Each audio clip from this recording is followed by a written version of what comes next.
Hey guys, Jonathan here.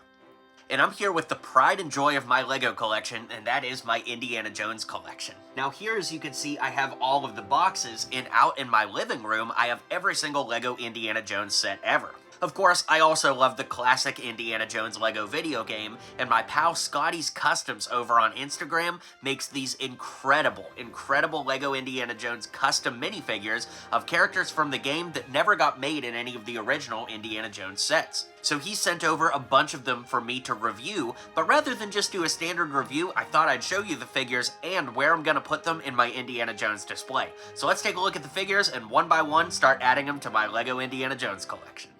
Now, the thing I love about this assortment is we have characters from all the indie movies. Well, at least the ones that were represented in the old games. We've got some Temple of Doom figures, some Raiders of the Lost Ark indies, we've got two versions of Elsa, and we've got Spalco and Mutt from the video game. So, I'm gonna take a look at these one by one and then put them in my LEGO collection so you can see how you can add them to yours. So this first figure actually comes from Fig Fab Labs, and Scotty sold it to me, and it's a really cool figure. Of course, it's Chen from the beginning of Temple of Doom, and so there's not much to say about him. He's just got his tuxedo print here. I do like how the head was printed with kind of the receding hair there. That actually looks pretty good. And the most natural place to put him in the set is in the Shanghai Chase. Makes total sense to have him kind of hanging out there. Although he's not technically on the chase in the movie, it's still the best place to put him based off of the sets we've been given from Indy.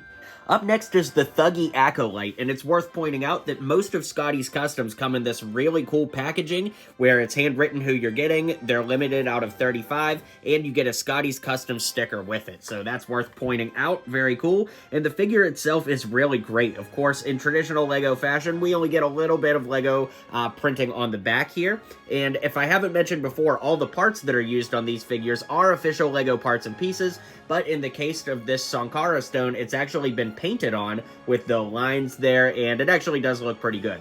There's a little bit more paint that we'll talk about on a future figure, but for right now, the best place to put the Thuggy Acolyte is in the Temple of Doom set, because that's the only place we ever see him in the movie, so definitely makes sense to have him in the temple. Up next is Dr. Jones, and I've wanted this figure since I was a kid. Of course, he's a playable character in the game, as most of these figures are, but it is very cool. He's got the glasses on there, and it literally looks straight out of the video game.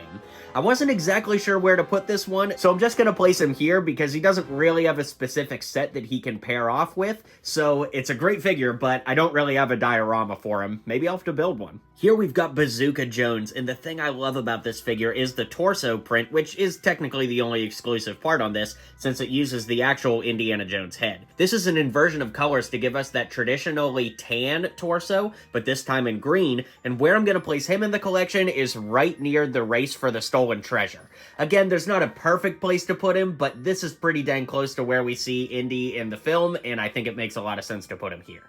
Now we're jumping into the Last Crusade. This is another figure from Fig Fab Labs that was sold to me by Scotty, and as you can see, this is our other figure that was painted. It used this classic hairpiece that LEGO doesn't make anymore, but it never came in blonde, so it's been painted yellow to match that. Otherwise, the head and torso print are the custom pieces here. Definitely looks accurate to the game and movie, and I'm going to put her on the Venice Pier docks because that does make a lot of sense, and that way I can still keep Elsa that came in the set with the set without having to take her out, so I get a little bit of the best of both worlds here. Up next is the Elsa Officer outfit, and this is a pretty cool figure. Just uses a regular LEGO hat and black legs with a custom printed head and torso.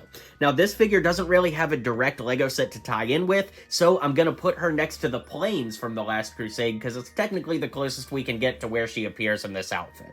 Here we've got the Russian soldier in the US disguise, and this is a really cool figure. Definitely a great military army builder too.